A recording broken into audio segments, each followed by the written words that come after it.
Jeg hedder Benjamin Rasmussen, og jeg er administrerende direktør i Måttekspressen, og også medejer. Og vi startede Måttekspressen for 14 år siden. Efter 14 år med konstant vækst var ramt ind i et loft for, hvor meget vi kunne producere. Så var vi nødt til at tænke i nye baner.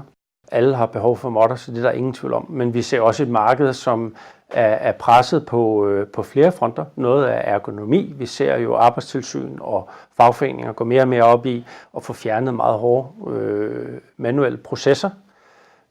Så det er den ene side. Den anden side er det økonomiske. Folk vil rigtig gerne have et godt produkt. De vil gerne have noget, der ser godt ud.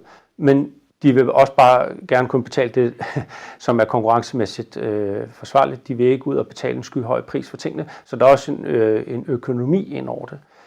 Og derfor er man tvunget til som virksomhed i dag, i den branche vi er i, at kigge på forskellige fronter. Både det arbejdsmiljømæssige, men også det økonomiske, hvordan du kan få lavet din forretning mere og mere rentabel med nye teknologier, sådan så at du kan blive ved med at eksistere, kan man sige. Fordi at hvis du bliver presset på, hvad du kan få for en måtte, så må du kigge ind af og få dine egne omkostninger ned. Og det gør man i høj grad ved at investere i nye ting. Og vi var oppe og arbejde døgndrift 4 dage om ugen og 1 dag med toholdsskift plus weekendarbejde. Så vi havde ikke mulighed for at fortsætte vores vækst, hvis vi ikke begyndte at tænke i helt nye baner, hvor vi kunne gøre det mere effektivt og vaske mere på kort tid. Det vi har gjort, det er, at vi har prøvet på at kigge på meget af det fysiske arbejde, der var i vores vaskeri, for at se, om vi kunne eliminere det, da det er meget slidsomt. Og så har vi kigget på, om vi kunne sætte farten op, fordi da vi vasker 24 timer i døgnet, så var vi jo nødt til at kunne putte væsentligt flere kilo igennem per time, hvis vi skulle kunne fortsætte vores vækst. Så det gik på 2 ting, hastighed af vasken, og at vi kunne fjerne en masse manuelle procedurer.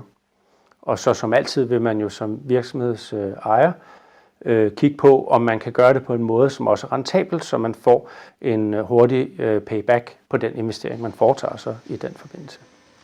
I dag fungerer det sådan, at vi putter dem ind i et indsorteringshotel, hvor at vi kan sortere op i de forskellige sorteringer, vi nu har.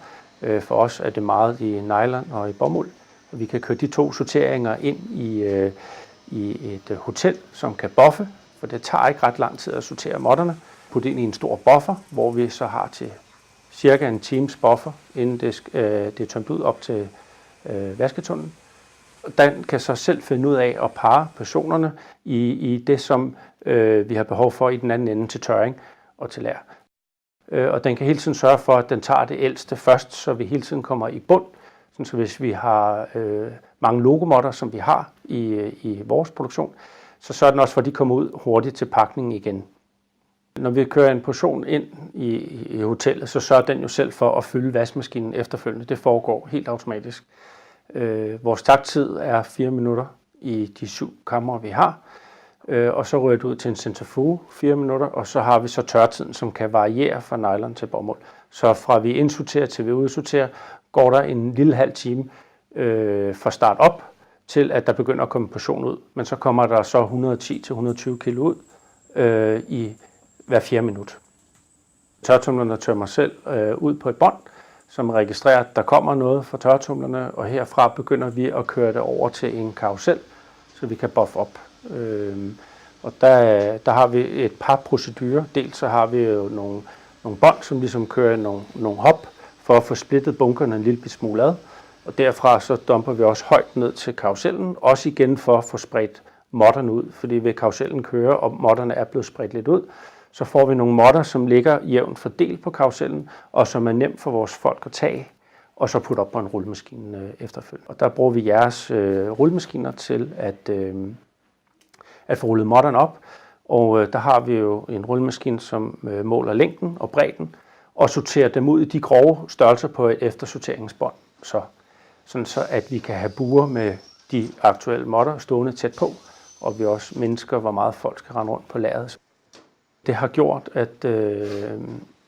at når vi vasker i forhold til gamle dage, så kunne vi producere på 2 mand, der gik på vores vaskeside, både med indsortering og udsortering og oprulning.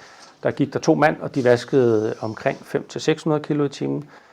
I dag går der stadigvæk 2 mand, men de vasker så 1500-1600 kilo i timen, så vi har altså kunnet putte noget i nærheden af 3 gange så mange kilometer på dem på det samme arbejdskraft. Og det gør også for vores vedkommende, at vi i stedet for at vaske 24 timer i døgnet, har en almindelig vaskedag på 8 timer.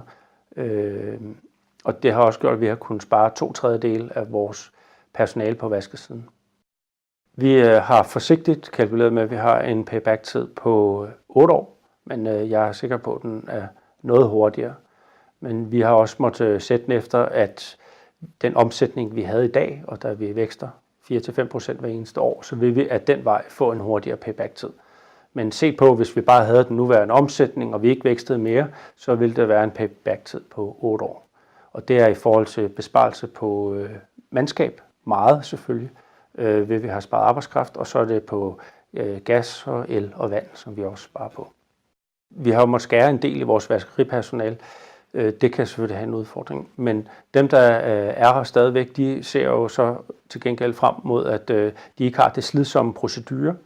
Nu kan jeg jo ikke se effekten af det, men jeg er sikker på, at vi ikke får den samme udskiftning af vores personale, ved vi har det mindre slidsomme arbejde i dag.